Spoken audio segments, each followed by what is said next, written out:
And I'm sorry, I almost completely ruined everything for everybody. I forgot to give Mikey Gilz his DraftKings breakdown. Mikey Gilz, give me your DraftKings breakdown. I'm going to save you guys some time. I'm playing Danilo Marquez 6 straight times this week. So just, In my head, that's how it went. All right, now we're going to start off with, we just went over it, Gilbert Burns. Like, the short version to recap is that I don't think Usman is going to stop Burns. I do think Usman is going to win. But when you look at both of their styles over 5 rounds, I think this sets up for a very high floor possibility for Burns. And if I truly think he's a safe 60, 70 to points as a floor, which I do, then I can't pass up those kind of points for 7,200.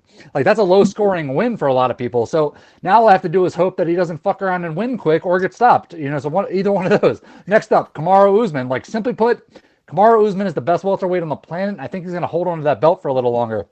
And, before he drops it to someone, he's going to have at least one more night of scoring a very large amount of points on DraftKings. If you listen to the show often, you know that I do not recommend stacking opponents unless the matchup is perfect for it. And I just believe this one's just that. Like, a good stack is basically a cheat code, so I'm going to roll with that this week. Next up, Macie Pitolo, 7,500. Take away the losses in 3 of his last 4 fights and just look at the tape between these guys. Macie is better than his record, and his opponent's very hittable. And I have my concerns about this fight with among the lower price guys. But I see a definite path to victory for Macie to outstrike and to outpace Marquez, who's coming off a very long injury layoff. For 7,500, I'll gladly take a decision win here. Next up, 7,900, Macie Barber. Like I said earlier, I think the UFC knows what they're doing here. Barber is a very entertaining fighter, and at women's flyweight, a finisher is like some kind of rare artifact that just needs to be protected. So, I'm concerned about the knee injury. I am, and I may still back off this pick by week's end, depending on how other people's prices shake out. But if she doesn't look right at the weigh-ins, I might back off just because of that too. I don't know, but assuming she's healthy, I'm here for the win. Next up, 9,100, Ricky Simone. If you're scared of Brian Kelleher's guillotine, have fun being scared. Ricky Simone has never been guillotined as a pro or as an amateur, and I don't think it's just going to start happening now.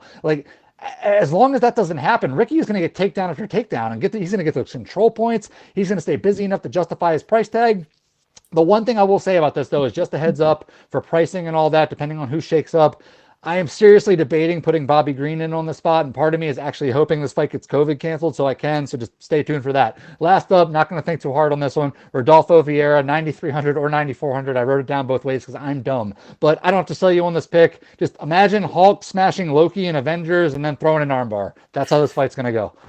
So that's my picks. Again, we'll run it one more time. Rodolfo Vieira, Ricky Simone, Macie Barber, Macie Pitolo, Kamaru Usman, Gilbert Burns. Say it with me. Let's fucking go.